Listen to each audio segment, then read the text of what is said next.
Yes, people, welcome to episode 1 of Cannon on the Calf. It's myself, Princeton Talks, and I'm here with my bro, man, like Ricks. What are you telling me, Ricks? Oh, you muted. What's going on, fam? Why are you muted?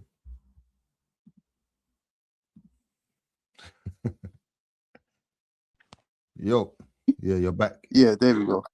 Yeah, boom. First time on the show, Cannon on the Calf. You get me, man? Let's It's the do this, first man. show, bro. Arsenal. First show. First time for Yeah, everything. come on, man. Hey, Cannon on the Calf, fam. Hey, bruv, don't run away from that, fam. You try to say you're not on it. Bruv, they need to win this league. Hey. We need to win this league and then we can have the discussions in May. Until then, wait. For me, once the league's in the bag, yeah, I can't even lie, fam. It could all get to March. Might be a little birthday treat. So, yeah. Secure it first for me over the line. Say less. Hey, but listen, people, it's episode 1 of Cannon on the Calf, Arsenal football podcast. Yeah, it's Arsenal based, but we get into a lot of other stuff anyway.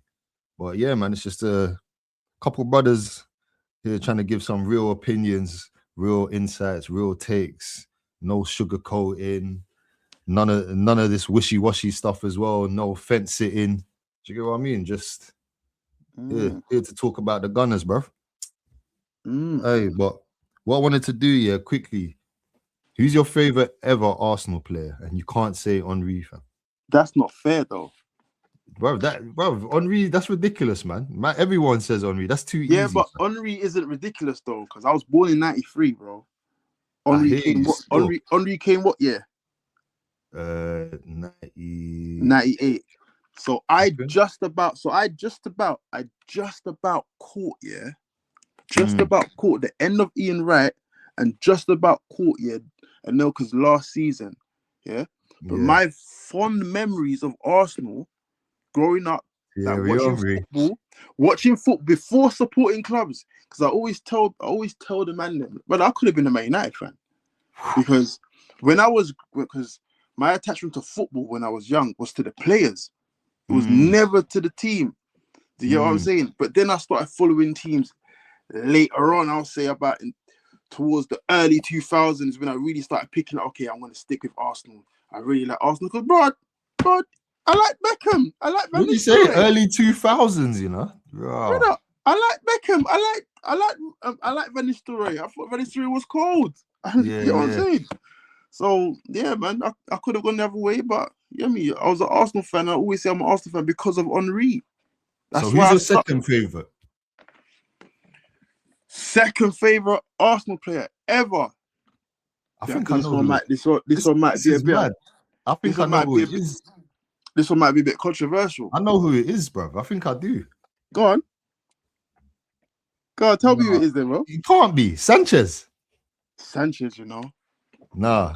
All right, my bad. Go to. Say less. Yeah, it's Sanchez, you know. I always tell Oh, it is? It's Sanchez, bro. Oh, I knew it. How did I know, fam? I always tell man, you see Alexis Sanchez played in the wrong Arsenal team. Yeah, he played at a time for Arsenal, yeah, when Arsenal was very much underappreciated. We wasn't the team we were in the early 2000s, in the late 90s. It was nowhere close. So the stuff that he done for us, it's not held in the same regard as the stuff that them man done at that time. But it's definitely on par. It's literally on par. Without Sanchez, carried us. He carried us through the mud. Through the mud. Without Sanchez, during that period of tough times, it would have been even worse. Yeah, even worse. Finishing Champions League, all of that would have been a myth. Never would have happened. 100%. So yeah, man. Hey, raw, that's mad. I man. It was him, but yeah, say less. Now, big up Sanchez, fam. He was big up Sanchez. Cold. For me, mine are it's two still. Dennis Bergkamp, Patrick Vieira, fam. I'm just plain and simple, fam. That's me, fam. Them man there. Control, patrol, technique, class. Just man. The Iceman. Dennis Bergkamp, ridiculous, bruv. Ridiculous, fam. Mm-hmm. That's what I grew up. That's what I grew up like admiring, thinking like aspiring to be like. Those are the two players like I molded my whole. Do you get what I mean? Football thing around, bro. Yeah, man. Hey, let us know who your favorite Arsenal player is. Let us know in the comments, and it can't be Thierry Henry. Come on, man, people. That's It cheating. can be Thierry Henry, man. That's Don't listen cheating, to him. Nah, man. We like I said, man, we ain't fence sitting over here. That's fence sitting, fam. Literally. That's too easy, man. Hey, but listen, AFCON, cuz. Tell me you saw that. It's crazy, you know. Tell me you saw that. I wasn't able to catch the full game, but I did catch what mattered. I caught the penalty at the end, and I caught the goal in the first half of extra time. Did you catch the goal, the disallowed goal? What, in extra time? Nah. Just before. The 93rd minute. 93rd. Was that before the pen or after the pen? Before the pen, Senegal scored a goal. Nah, I caught the pen. I tuned in at the pen. He's got the ball. He's lining up to take the pen. Oh, raw, yeah. Okay, yeah, cool. Yeah, fam, it went down. Break it down to you. What happened, bro? 93rd minute. First of all, Senegal was all over them. I feel like Senegal was the better team in the match, innit? Obviously, Morocco got good quality, but Senegal was overpowering, innit? 93rd minute, bruv. Senegal get a corner, bruv. They score. Referee blows the whistle. Says there's been a push, bruv. The lightest touch, bruv. It's a ridiculous decision by the referee. So the goal's been disallowed. And about 5 minutes later, in the 98th minute, the final minute of the match, the last kick of the game. Furthermore, yeah, actually take it back. Morocco plays a through ball, and the striker's offside. Yeah. But the Senegalese defender blocks the ball from going through, and it goes out for a corner. But really and truly, the linesman should have put his flag up for offside. So they're looking at the linesman like, yo, what on? Why is it a corner? Should have been offside. Refs pointed at the corner. Corners come in. Ibrahim Diaz has got a little touch on his shoulder. Someone said, excuse me. Bro, my man's fainted, fam. He's passed out, fam. Falling over, refs blown it. Do you know what? I swear it was VAR. VAR told him, go to the screen, big man. Yeah, man. Controversial. One by one, just unfolding. Look at it. Bro, went for he pointed to the penalty spot, yeah, and then what's his name? Pape Tao was like, nah. He's like, bro, this is done. The Senegalese manager was like, bro, this is a joke, fam. We ain't standing for this. He said, everyone, let's go. Let's bust out. Yeah, I heard about that. Whole team walks off the pitch apart from Mane, fam. Mane stays there, hands on his hips. What's going on, guys? What are we doing, man? Guys, come on, please, man. Let's finish this game, man. Yeah, man. Long story short, there's a lot of back and forth, fighting, bickering, squabbling. About 10 minutes probably at most later, which is a lot of time in football time.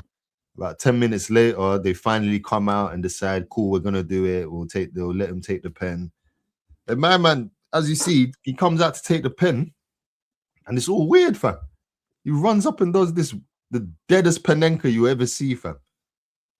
At the Mola Lukman Panenka, fam. Weak Panenka. But why? How come none of the Senegalese players celebrated? Like when my man caught the ball, they just all turned around and played on, like they knew it was gonna happen. Well, I'll go on for that. Conspiracy, cuz you let me. Certain man is saying they agreed something in the changing room, fam. Listen. Wait, I heard something like maybe Brahim Diaz wanted to correct his wrongs for giving an early pen. I did hear that, but so why didn't he just kick it out? I don't know. Because if he scored that and went and celebrated, fam, yeah, all hell would have broke loose. I can't lie. Might have been a pitch invasion. I don't know. Maybe for the lack of celebration due to the anger. Possibly. Like I'm saying, I didn't really catch that 10-minute period before, My manager did tell me today at work, though, we did have that discussion for it. And yeah, the way you described it, yeah, for them to have walked off for 10 whole minutes and to leave Mane out there on his own, I don't know, man. That's a lot of controversy in itself. But my manager said, he posed the question. He said, if the team leaves the field, is that not a forfeit? Brother, I was saying, how did they get away? How did they get away with that though, fam? Because if that was anywhere else, fam, you can't. What do you mean you're leaving? That's how you know. But that's how you know. Yeah, there's definitely some corruption in this Morocco team because they allowed them. They said, all right, they allowed them, fam. They said you man can walk off the pitch for 10 whole minutes and then come back, play and win. That's crazy. All of that, that whole madness there, that whole 15 period of madness. It just doesn't really shine that positive light on AFCON. Do you get what I'm saying? It gives these Carragher's and these Nevilles more crap to talk about. These Sam Jordans, you know what I'm saying? More crap to talk about. Trust me. Hey, Carragher's gonna love this though. Mane winning. Of course. Salah, fam, your days are numbered still. I can't lie, fam. It's a bit peak.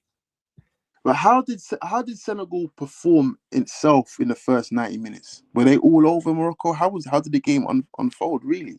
To be honest, I was in and out of the game, but from what I saw, yeah, they was pretty much the more dominant side, especially and you saw in the extra time as well.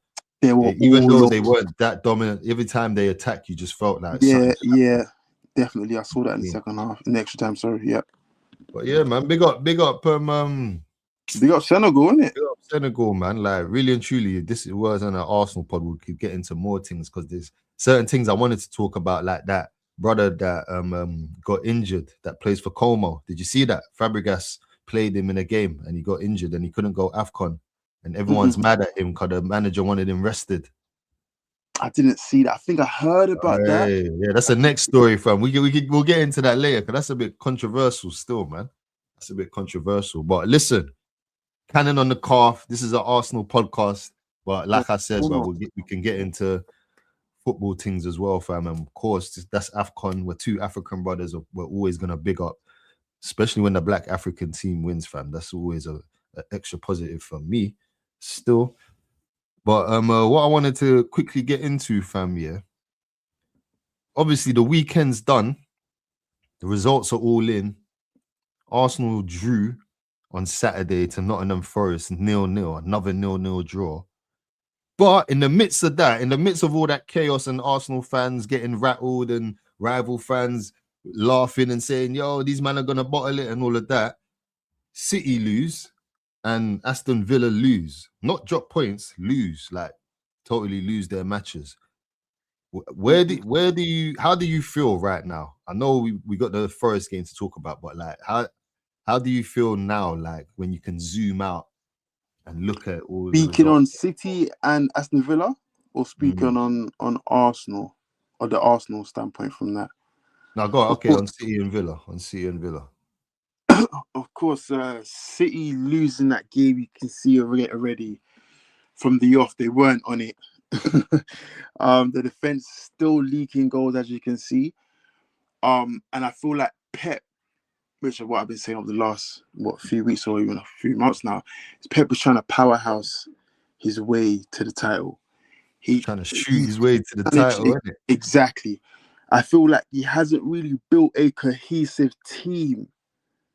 Like, he's built a team that can attack from the front. He hasn't built a team that can attack from the front, defend in the middle of the park, and also play in the middle of the park. Because we're not really seeing that connection between attack, midfield, and the defense. Is very disjointed, and that definitely came across in that derby game. Of course, yes, it's a derby game. You shouldn't really judge those games as a whole, because you know a derby games, anything can happen. It's all about who's up for it. Who wakes up that morning, who's up for it. Yeah. But again, you've been seeing these signs of City throughout the season. They've been conceding these goals throughout the season. They've been open throughout the season. How good has Donnarumma really been? How good of a signing has he really been? He's been a decent signing. He's definitely better than what Trafford was going to do. Definitely better than what Trafford was going to do, but do you feel like they should have got rid of Ederson for him? How old was Edison? I don't know. I was a bit surprised they was just moving him on like that. Exactly. I was surprised as well, considering how how Pep wants to play his football, how he wants to impose his football on the city side. You But get to be seeing. Sorry to cut you, bro, but is that how he wants to play anymore, fam? Because Pep's And gone that's what I was from gonna say. all That's this what I was gonna say false on my nine second to a breath. big nine, all this ball playing keeper to a shot stopper, like direct mhm. wingers again. Like, what's going on? Mm-hmm. And that's why I say he's trying to powerhouse his way, because he's changed his ways. As you said, he's brought back in, as what some people would say, the Sterling's Sane era, with these fast-paced wingers just want to be direct and attack you. He's bought a keeper who's not going to play out from the back. He's really just a shot stopper. Do you get what I'm saying? He's trying new things with his fullbacks. Of course, I know Vardy's injured, but he hasn't bought an out and out fullback. You're seeing the fullback who wants to invert with Rico Lewis and stuff like that. In regards to when he had the season when he had Cancelo and Walker, big difference. That's a big difference from them two, man. Big difference. And I feel like that is currently their stumbling block. That is currently what's stopping them from being the city that they were. The change. He hasn't. They've changed, and they haven't adjusted to the change, and the players are not quite at the level for the change. Right. Nah, I hear you still. I can't lie. You pretty much hit the nail on the head with that. I haven't even got much else to add. You said everything pretty much for me. Have you heard these rumors of Pep saying this? Not Pep, but people saying this could be Pep's last season. He could be leaving. Yeah. I've even heard something like not even but at the end of the season, mid-season. I've heard. What did he win last season? Nothing. Did he win anything? No. Mm-hmm. If he leaves with nothing again, he'll be gone. If he leaves with something, he'll be gone. He's not going to leave us. Do you get what I'm saying? If he wins something, I don't think he'll win the Premier League. I honestly believe City won't win the Premier League. They might pose a challenge, but I don't think they'll win it. But if he leaves with, like, I don't know, an FA Cup, a Carabao, it's definitely enough to be like, okay, I improved on last season, but it's not enough for me to take the club where I need to go. It's done. This journey here is over. Do you know what I'm saying? And especially if he leaves with nothing, the journey's completely over, because 2 seasons in a row with nothing. What's the record? Pep's never gone 2 seasons without winning. Bro. Yeah, bro. Yeah, that's crazy. Hey, City, we'll see what they got, fam. They got let me have a quick look, fam. They've got another screen here, fam. Let me look at City's fixtures real quick, fam. Because I'm pretty sure they've got some tough fixtures real soon. Yeah.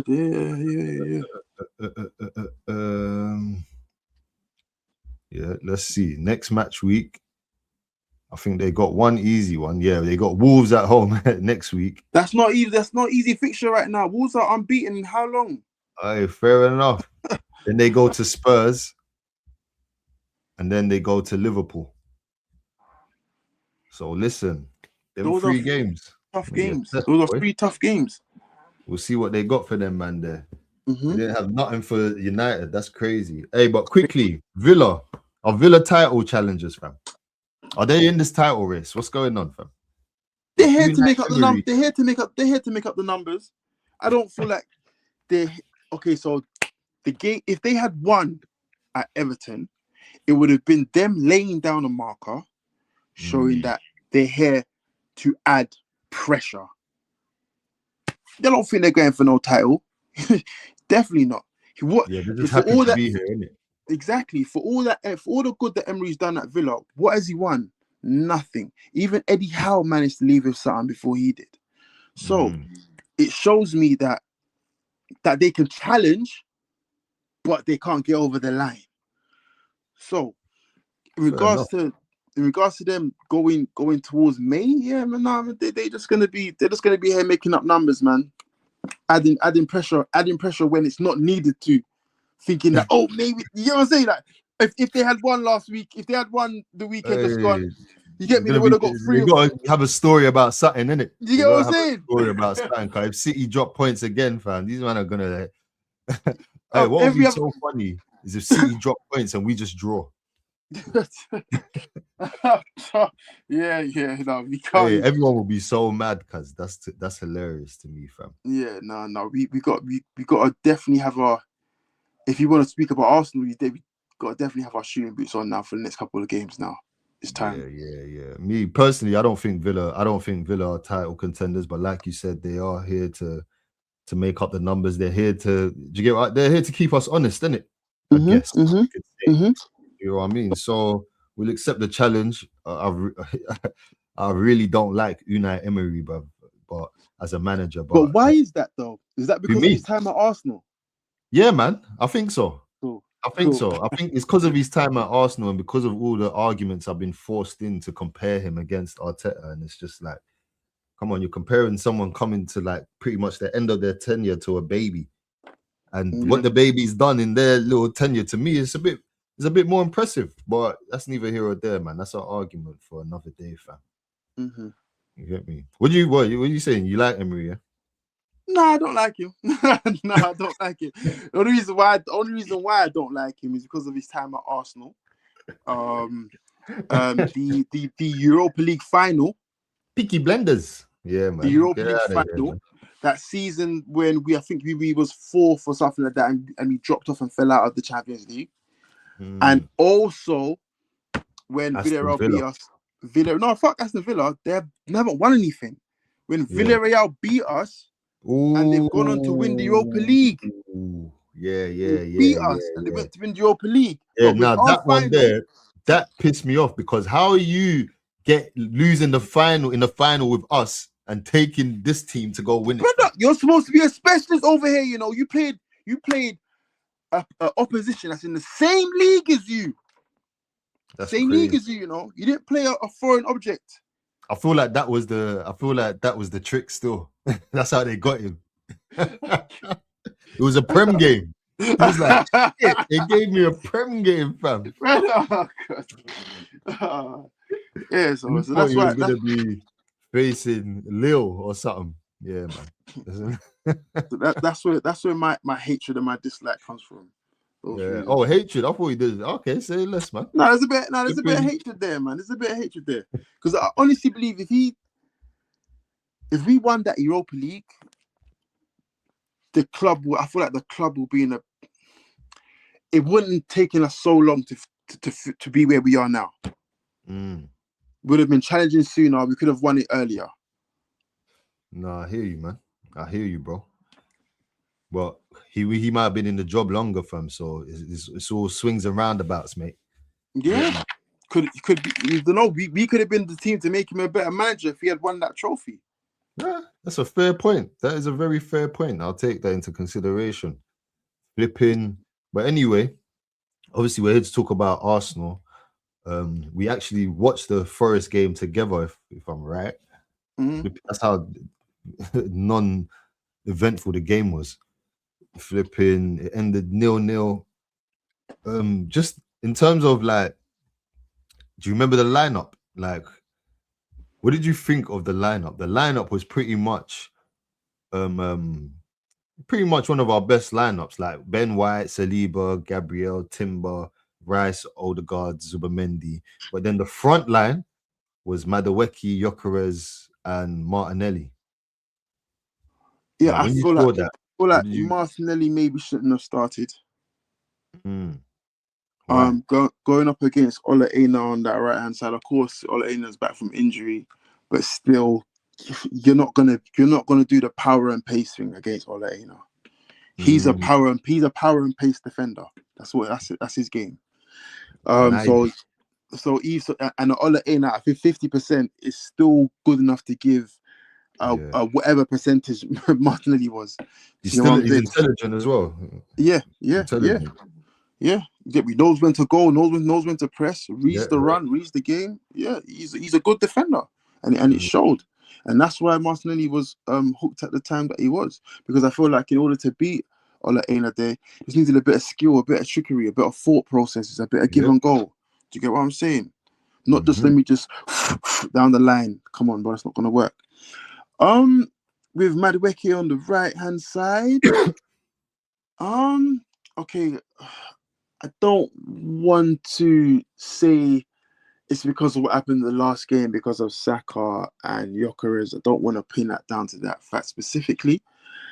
However, what we have seen over the season is that the link up between Saka and Gyökeres hasn't really been working for whatever reason, whether Saka trusts him or not, whether Saka knows his game or not, whether Gyökeres needs to do more or not.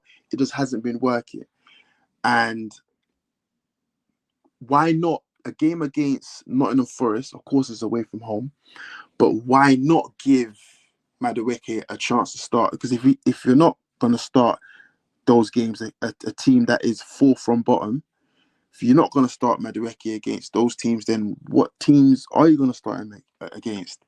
And also, Saka hasn't been having the greatest of seasons, so he can get dropped every now and again, especially for someone who's going to show you a little bit more. And if I remember correctly, the game we played last, did the Madueke come on for Saka, or one of the two games we played last? Madueke came for Saka, and he was getting beyond his man, getting to the byline, putting in balls across, and it just felt like that's what we needed. We didn't need Liverpool. It was Liverpool. Or was it? Or are you talking about? Did we play midweek? It was recent. It was one. I think it was one of these cup games. Because we played Portsmouth recently. Possibly the Portsmouth game. So I remember Madueke coming on, and it just felt like, this is what we need. We need someone to just get beyond them, man, get to the byline and put the ball across. So yeah, so the front line for me, bar Martinelli, of course, Gyökeres. You're gonna start Gyökeres, man. You're not gonna.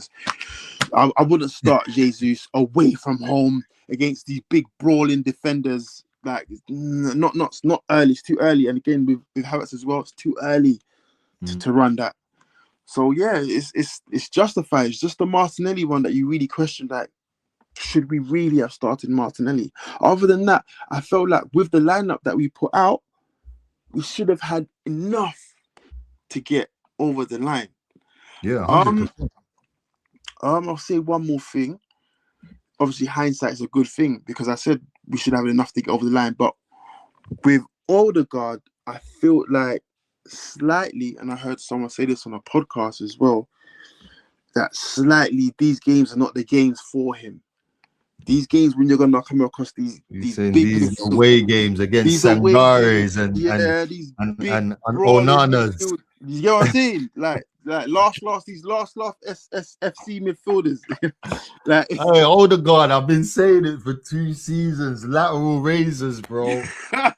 Single arm cable lateral razors. Lean into the pole and just. Do you get what I mean, fam? I'm telling you, fam. I'm telling you, pinkies up. No, facts. No. He just doesn't have the strength, to get through these games in the midfield. You see, he gets bullied. What game was it? Who did we play? Yeah, when Rice was injured. Rice didn't play, and Odegaard's barged through the midfield. Aston Villa. He's barged Tillemans out the way to get the ball and assist Zubamendi. So there is some tenacity there, fam. Yeah. There is, but he just needs to lock in, fam. I can't lie, fam. Yeah. He needs to lock in, fam. As much as it's like, be braver. It's like, okay, he got brave and he got bodied. Who was it that Anderson sent him to the smash him into it. Yeah, man. Very tough away game for Odegaard there. Very tough away game. Yeah, so I just feel like maybe, and again, I heard this on one of the podcasts, maybe that's where you bring in your Ezes. You have someone that can do that something different. That's not gonna look for the second pass or look for the third pass.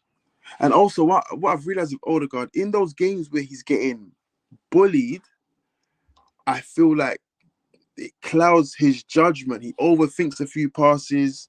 Like he's rattled, fam. He's rattled. Yeah. Yeah, it's not in his natural game no more. So he can't. The stuff that he wants to get off, it's not coming off. He got hooked with the attackers because all the attackers got hooked, innit? Martinelli at halftime, Gyökeres, Madueke, and Odegaard around the 57th minute, just before the hour. And and it shows like, what's this? You got 86% accurate passes, but I don't know how many of them meant anything. Chances created 1, so that shows you 86% percent accurate passes, but 1 chance. Expected assist 0.4. Like, let's see this: touches in opposition box, none. Passes into the final third, 1. Do you get what I mean? Like, I said no entries into the box. That is crazy. Yeah. That's crazy. Yeah, man. So it wasn't his best performance. Again, gone. As much as it wasn't a great performance from us, I feel like a lot of people are taking away the performance from Nottingham Forest. Oh no, that was excellent. Like, man for man, like Hudson-Odoi, Ole Aina, Sangare, Anderson, flipping Murillo. Murillo. Remember Murillo, the that was my recovery man of the match. on Gyökeres. Jesus Christ, that's 1-0 there. That's finally us seeing that Gyökeres goal that we needed, that we want, that crashes. It was there on the plate. That moment was for all the people that said those goals ain't gonna transition to the Premier League. Yo, they got their moment still. I can't lie. That was it right there, fam. The Leeds goal really gave people hope. But yeah, man, because Murillo, like, don't get me wrong, like he's a good defender, young defender, like very powerful, P&P, good feet. But he's not like, I don't expect him to be catching you, bro.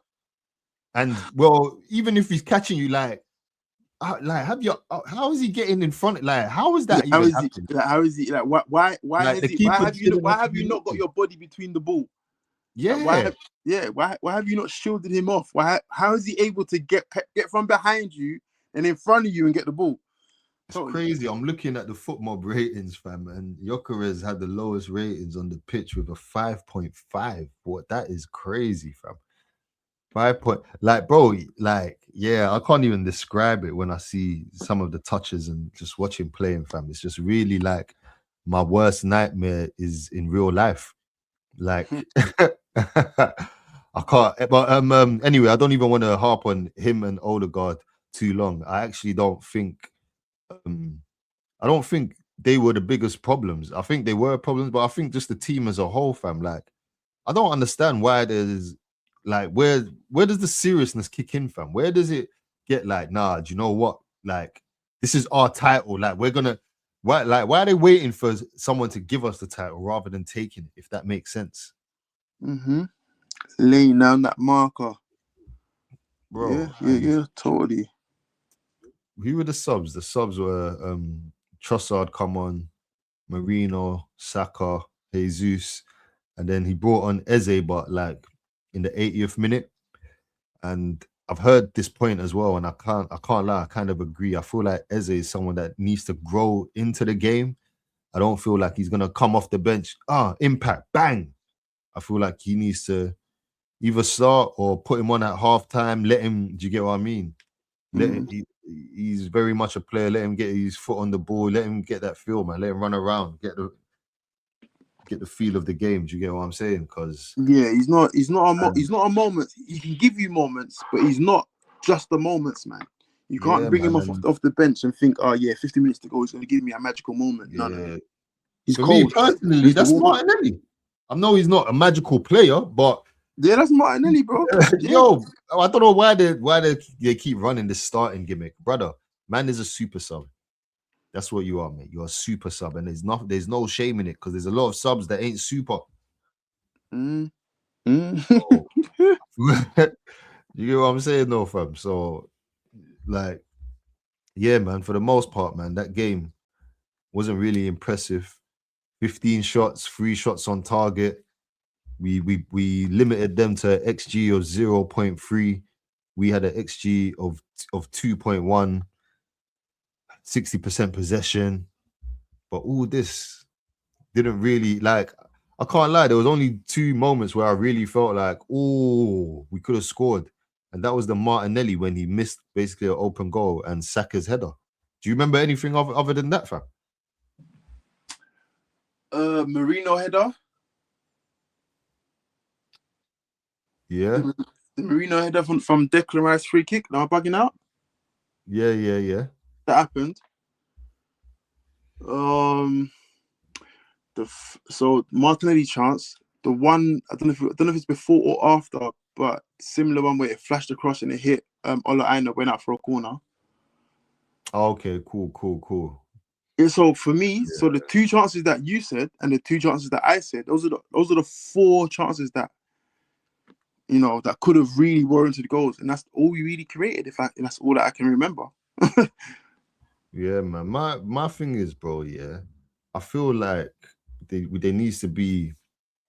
Don't get me wrong. I'm loving this whole set piece FC thing, and like every time we score a corner, I get gassed because I know the ops are just more pissed off in it. But I can't lie, bro. Like, I feel like it can't just be like, oh yeah, we score a corner, then they open up, and then we play our game, bro. Like, there needs to be another way. There needs to be another way to open these teams up, fam. Yeah. Like, yeah. Like, it's time to look, patterns of play now, fam. We need to start. Like, look at the squad that's at disposal now. All like, remember 23, 20. What year was it when the first year we title challenged? 22, 23. Yeah, like that when we were balling out with a limited squad. Now you've got a squad like a plethora of players, fam. The world's your oyster. Come on, what? You can't make no new patterns of plays, no new like nah, man. I can't lie. This actually isn't good enough for the players that are at the disposal. And I know the players ain't like some world beaters, not all of that, but they're good enough to mix and match and find some different combinations and new triangles and I don't know, the box midfield, bring that back, like run. You know what I mean, man? Yeah, no, totally. Like, and obviously, if I was a manager, yeah, I'd have the answers, but I'm not Arteta, fam. That's his job to figure that shit out. But yeah, man, personally, fam, I feel like it's time to see something a bit different, man. Yeah, it's time to see an attacking Arsenal side. It's getting all a bit too predictable.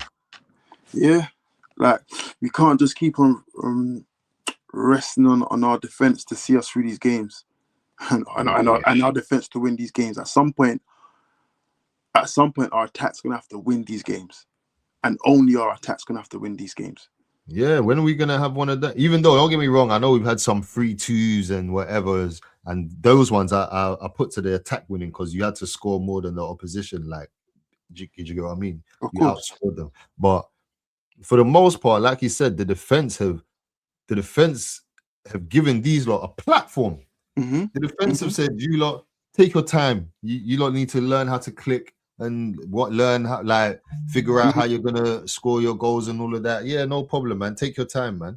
Don't rush. Just make sure that no one scores and then if you need us, we'll score a header or 2. Yeah, what I mean? I'm gonna say that. Taking their time. If you need us, we'll score one for you. Then you lot can try to do something afterwards. Yeah, bro. Like, and these man, it's like, cool. You've taken your time now, man.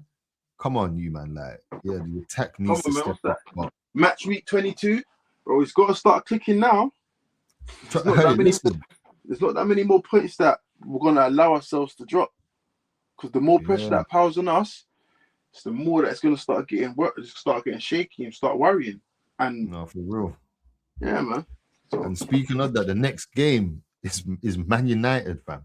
Obviously, we're at home, but the first game of the season we played Manchester United, yeah. And even though we left, all I could hear was Man United fans telling us how they feel they played better than us. Yeah, this is a new United, blah blah blah. And lo and behold, yesterday, obviously the season didn't pan out how they thought, but yesterday they did see a new United. Same again. Same again, you reckon? 1-0, corner kick. As in, like the same thing. We're gonna see so at the start of the season, first game, we got to New United. They were different. They came at us, and Cunha's all playing different. I remember playing different, and we didn't really start seeing our football until Havertz came on. Everything started clicking, and I think we scored a corner, if I remember correctly. So yeah, we're gonna be posed by that same thing. a different Man United, a new Man United, and attacking. And we're just gonna have to try and navigate the game same way, try and nullify that threat that they're gonna pose. We've seen it. We've seen the first game with City. We've seen it. They were at home, and we saw how they played. They were at home. We saw how they played. They sat off. They attacked City in moments, but they were sitting off, waiting for that fast break. That's how Man United want to play. This is perfect for them. It's perfect for them. Can we contain that? You know how they're gonna come at you. Can we contain that? No, facts, because this is perfect. We're gonna be pinning them in their half, playing that little horseshoe around their box, and they're gonna get it. One break, Bruno Fernandes is gonna pick out a mad pass, and if one of them man can control it properly, Ahmad, go over to Ahmad or go over to Mbumo. Yeah, Ahmad causes us problems sometimes when he plays us. Still, I can't lie. They've got some players that can trouble us, man. I won't lie to you. No. Definitely. They've definitely, especially if they're playing with what do they call? What do they say? The wheels off. What's that saying? Shackles off. The shackles off. The handbrake off. Yeah, like the handbrake off. You know what I'm saying? So they're definitely able to cause us problems if we don't have our shit together. And not only does our defense have to be able to cope with the attack and the threat of Man United, our attack have to have the shooting boots on. Because in the moments, you're going to get moments in that game, and you may not get so many, but the moments that you're going to have, you have to kill the game. Score your goals, kill the game. You know what I'm saying? Don't leave it late. Don't allow the game state to turn, and now Man United are coming onto us, and now they could possibly get a goal. You can't do that. Definitely can't do that against Man United. I can't lie. It can't be 1-0 in the 60th minute. Not even 60th. Yeah, no, totally. And it will be fitting for a man like Sesko to just, you know what I mean, get one. That would literally, Trust me. Bigger Gyökeres hold that, fam. So, Gyökeres, man, come to the stage, bro. This is you. Every match, I feel like I'm saying this though. I feel like every match, I'm like, yo, Gyökeres, this game. But if this isn't a game for Gyökeres though, really to pin yourself up against what? What's his name? Avon Hayden or whatever his name is. Big man. Hayden. Who else is in that back line? Because I think that back line is pants. Yeah. So this is a really go and stake your claim. Of course, the Nottingham Forest back line is, I feel like, it's a much better back line than the Man United one. Yeah. I do, you know. Let me think though. Yeah. What's his name? Milinkovic Murillo. Who's in that back line there of these? Martinez Maguire. Isn't Martinez playing DM right now? Is he playing back in I'm sure he was playing centre back yesterday. Say nothing. All right, cool. I feel like that's not bad, you know. Like when they're both on it as well. What's his name? Milenkovic. There we go. Milenkovic and Murillo over Maguire and Martinez. I don't know, man. Them are holding on to Martinez from Ajax. This ain't Ajax, you know. Nah, bruv, since he come back from that injury, he looked all right, man. He looked all right in midfield. He looked all right in midfield. Yeah, he did still. He looked all right in midfield. You get it? Hey, but United, fam, we'll get to that. We'll get to that, fam. Let's quickly talk. All right, before we get on to Inter quickly, Carl, I got to do school run, actually. Furthermore, fam, forget Inter. Let's just quickly talk about what this result means, bruv. Like, so obviously we drew, City and Villa lost. We go 7 points clear. Do you feel like we missed the opportunity, or do you feel like 7 points, with your calm is still a good place to be, or like where do you stand with it? It's a greatly missed opportunity. You want to go out there, you want to stake your claim.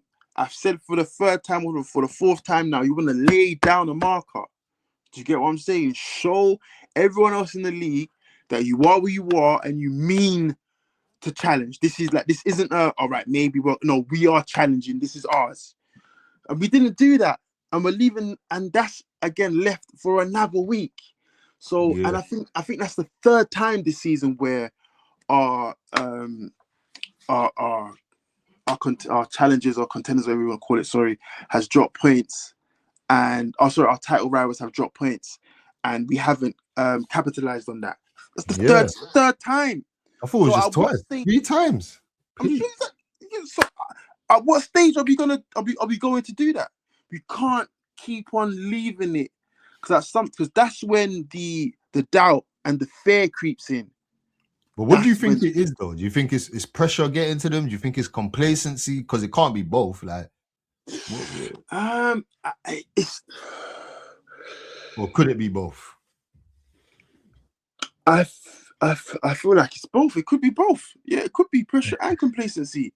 Like you get again, because we have periods within the season where we've had periods within this season where we've scored, we've been free flowing, it's been all right, we've scored our goals outside the corners or whatever, and then we go to games where we don't score, or we score less, or we're waiting for a corner.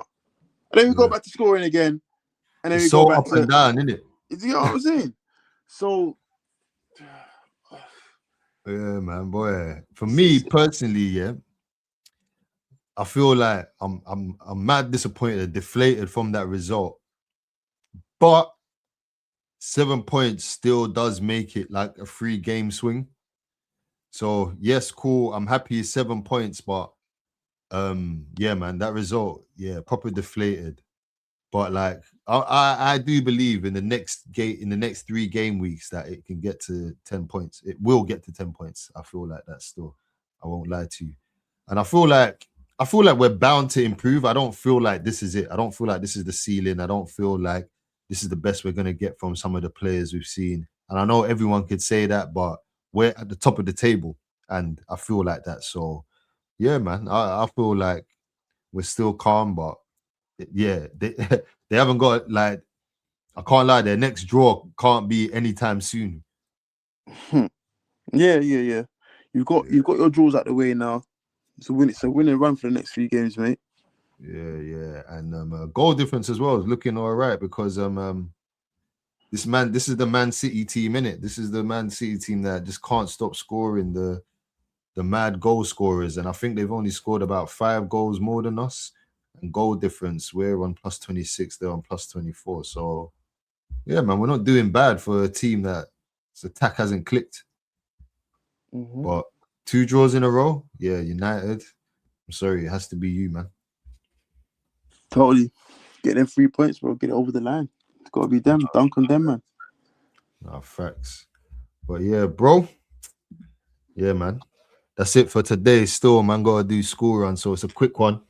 But we pretty much touched on everything Forest-wise. I don't know when you're next available or whatever, but we could do an Inter Milan one or just straight to Man United. But yeah, man, the games are coming thick and fast. I hope this Arsenal team's ready, fam. Forget us. Totally. Yeah, man. But yeah, man, people, that was episode 1 of Cannon on the Calf. Ricks, I don't know if you want to tell them anything. Yeah, man, it was that like, share, subscribe. I've been waiting my whole life, nigga. It don't even sound natural to you, fam. Still, I can't lie, fam. Hear me? Nah, I hear you. Yeah, man. Hey, listen, you heard the man. Like, share, subscribe, comment. Let us know what you think. What you think of the Inter Milan results going to be? What are you saying? Score prediction, quick score prediction. Inter Milan 2-0, man. 2-0 Arsenal, yeah? Arsenal. All right, say no more. Yeah, I think I'm going to go 1-0. 1-0 Arsenal. Let us know your score predictions in the comments below, people. And yeah, man, any thoughts on any of our takes, opinions? If you want to come on here and talk your thing as well, just let us know, man. We're welcoming anyone to the community. This is Cannon on the Calf, episode 1. Princeton Talks. Ricks, we're out. Yo, out.